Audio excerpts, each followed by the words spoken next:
कविता सिंह जिंदाबाद जिंदाबाद जिंदाबाद। चिराग पासवान जिंदाबाद जिंदाबाद जिंदाबाद। प्रभुनाथ चौहान जिंदाबाद जिंदाबाद जिंदाबाद।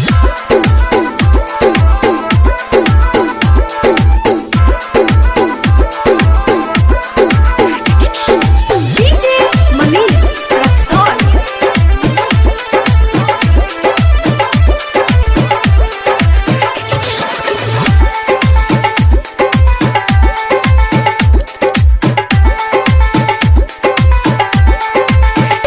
भइले काम से अपन पहचान हो, भइले श्याम बहादुर के नाम हो, भइले श्याम बहादुर के नाम हो।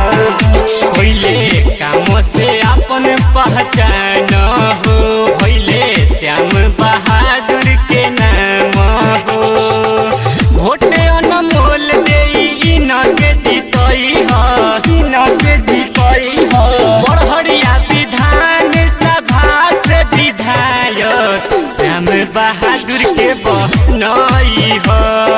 बड़हरिया विधान सभा से विधायक ई नहीं के बनई ह। नरेंद्र मोदी जिंदाबाद जिंदाबाद जिंदाबाद। नीतीश कुमार जिंदाबाद जिंदाबाद जिंदाबाद। डीजे मनीष रक्सौल।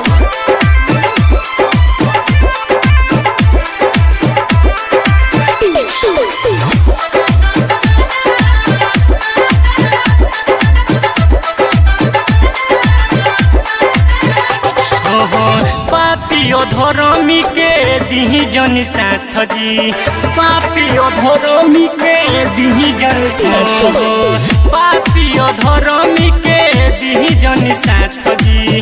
तबे तो होई अपना क्षेत्र के विकास जी। दिह अपन वोट घर में सबसे दिलई ह, सबसे दिलई ह। बड़हरिया विधान सभा से विधायक श्याम बहादुर के बनई ह। बड़हरिया विधान सभा से विधायक ई नहीं के बनई ह। कुमार मोदी जिंदाबाद जिंदाबाद जिंदाबाद। कविता सिंह जिंदाबाद डीजे मनीष रक्सौल।